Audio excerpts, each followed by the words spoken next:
நான் பிறந்தேனா பிறந்த உடனே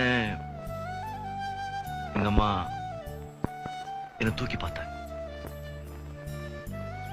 நான் கருப்பா இருந்தேன்ல, எங்க அம்மாக்கு பிடிக்கல.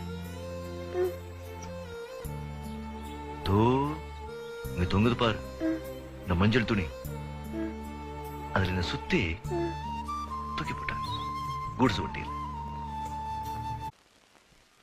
அங்கிருந்து குப்பையில விழுந்து அங்கே காவ போதில்ல, அதுல மிதந்துகிட்டே வந்தேன். அந்த காவாலியா? ஆமா. அப்போ யாரோ ஒரு மகராசி என்னை எடுத்து வளர்த்தா, நான் வளர்ந்துட்டேன். இப்போ இந்த மகாராசியோட பேசிட்டு இருக்கேன்.